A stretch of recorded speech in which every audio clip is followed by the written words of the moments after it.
불교 수행을 어떻게 해나가야 할까요? 이렇게 질문한다면 스님들은 이고동성으로 마음을 비울 것을 권합니다. 마음을 어떻게 비우냐고 물으면 노래 그렇듯 탐진치를 꺼내듭니다. 탐진치가 마음을 오염시키니 이것들부터 처리해야 한다는 것입니다. 구체적으로 어떻게 탐진치를 없앨 수 있는지 되물으면 그때 매우 중요한 불교 수행법을 하나 꺼내듭니다. 그것이 바로 고집멸도의 사성제입니다. 사성제는 간략히 말해 괴로움을 일으키는 원인을 끊어 열반에 이르라는 가르침입니다. 여기서 주목해야 하는 것이 바로 착입니다. 착이란 외계에서 들어오는 정보에 마음이 움직여 그것에 철썩 달라붙는 것을 말합니다. 가령 탐스런 사과가 눈에 들어오면 그것을 먹고 싶은 마음이 동하면서 그 정보에 붙게 됩니다. 마찬가지로 아름다운 여인을 마주한다면 그 정보가 마음에 엉켜서 정신줄을 놓게 됩니다. 사실 하루 일상을 되돌아보면 이처럼 마음에 착이 발생하는 경우가 셀 수 없이 많습니다. 그만큼 번뇌망상도 깊을 수밖에 없고요. 따라서 외계에서 들어오는 정보에 달라붙는 것을 하지 않는다면 탐진치도 없고 마음은 저절로 비워지게 될 것입니다. 그렇다면 어떻게 해야 착에서 벗어날 수 있을까요? 그런데 착을 떼려는 것도 착입니다. 탐진치에서 벗어나 마음을 비우려는 것도 일종의 착인 셈이지요.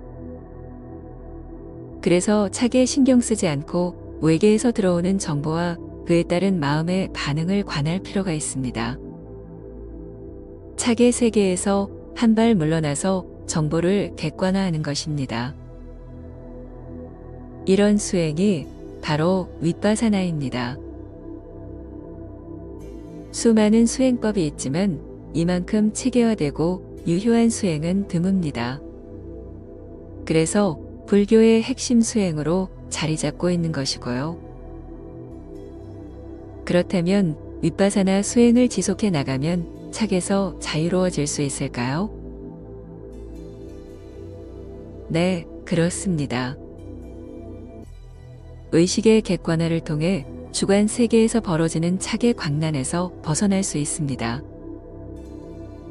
상당한 수준의 고요함과 청정한 의식 세계를 이룰 수 있는 것이지요. 그렇다면 이런 윗바사나 수행을 통해 불교에서 말하는 깨달음이 열릴까요? 그렇지는 않습니다. 마음이 수양이 되어 고고한 인품을 갖는 것과 깨달음이 직결되는 건 아닙니다. 왜냐하면 불교의 깨달음은 시종일관 아느냐 모르느냐의 영역이기 때문입니다. 그런데 왜 탐진치를 없애서 고요한 마음을 얻으려고 할까요? 다시 말해 번뇌망상을 없애서 열반에 이르려는 이유가 뭘까요? 그건 나가 최고로 잘 되고 싶어하는 욕망 때문입니다. 쉽게 말해 내 마음을 가장 평온한 상태로 만들기를 간절히 원하기 때문입니다. 이렇게 나가 있다는 전제를 깔고 일어나는 제반의 마음 현상을 가리켜 아상이라 합니다. 결국 아상이 마음의 평화인 열반을 추구하는 것이지요.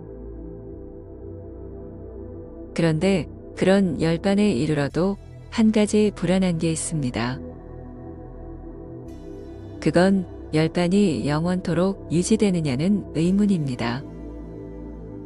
그래서 열반에 해탈이나 깨달음을 연결짓게 됩니다.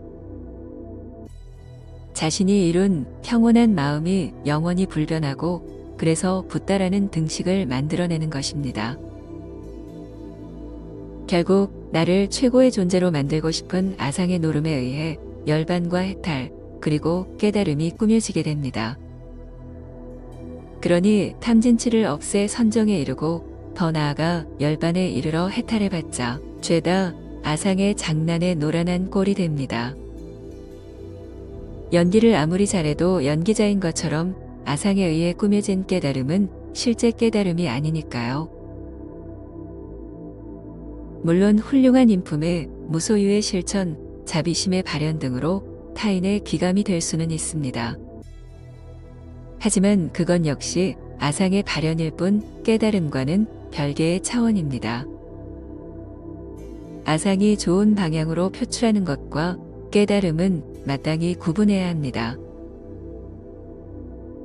그렇다면 불교의 깨달음은 과연 어디에 있을까요? 그건 아주 단순합니다. 바로 궁금함에 있습니다. 그걸 불교식으로 이먹고입니다. 가령 돌멩이를 하나 집어들고 도대체 이것이 뭐냐고 묻는 겁니다. 돌멩이를 알려면 그 구성 성분을 알아야 하는데 요즘은 과학 덕분에 누구나 잘 압니다. 그런데 그 구성 성분들이 어디서 왔는지도 알아야 합니다. 그것을 끝까지 추적해서 첫 번째 근원자, 다시 말해 제1원인까지 나와주어야 돌멩이에 대해 알 수 있습니다. 그런데 제1원인은 돌멩이뿐만 아니라 나를 비롯해 삼라만상의 근원이기에 돌멩이를 아는 순간 나도 덩달아 알게 됩니다.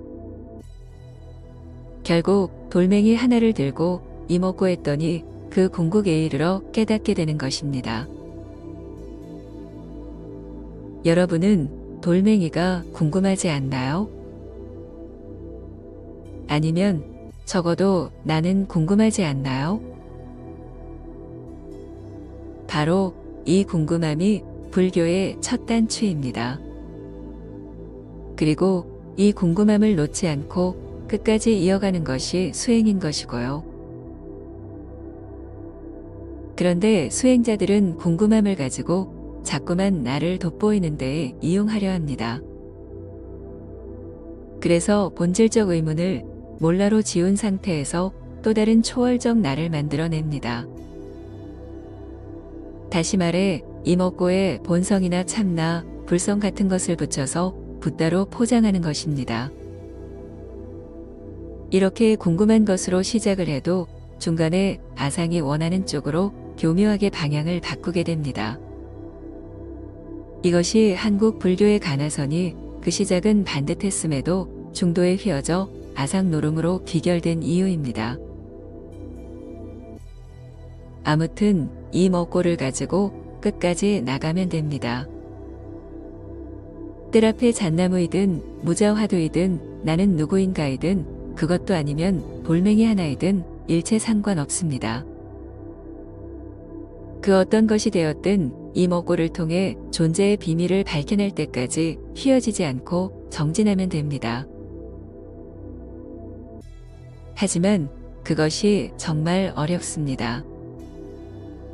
왜냐하면 모든 사람들은 나가 잘 되고 싶어 하기 때문입니다. 지금 나가 잘 되는 게 중요한 게 아닙니다. 너무 궁금해 미치겠는데 거기에 나가 들어설 자리가 어디에 있겠습니까? 존재의 실체가 너무 궁금하지 않나요? 존재란 무엇인가? 이 비밀을 알고 싶어 미칠 지경인데 거기에 나가 어떻고 탐진치가 어떻고 착을 끊어 열반에 이른다는 말들이 왜 나오는 걸까요? 아상의 교묘한 장난질에 그만 속고 이 먹고로 다시 돌아와야 합니다. 이 먹고 역시 중간에 몰라의 함정에 빠지지 말고 줄기차게 존재의 비밀을 밝힐 때까지 정진해야 합니다. 사실 궁금하면 그렇게 할 수밖에 없습니다. 진리가 궁금하질 않으니 몰라의 삼천포로 빠지게 되는 것이지요. 당신은 아직도 착을 끊어 열반에 이르고자 하나요? 그렇게 해서 이룬 열반이 언제까지 버틸 것으로 생각하시나요? 그렇게 해서 만든 해탈이 언제까지 온전할 것으로 생각하시나요? 부질없는 아상의 노름에서 벗어나 이먹고의 화두를 끝까지 잡아보는 건 어떠실까요?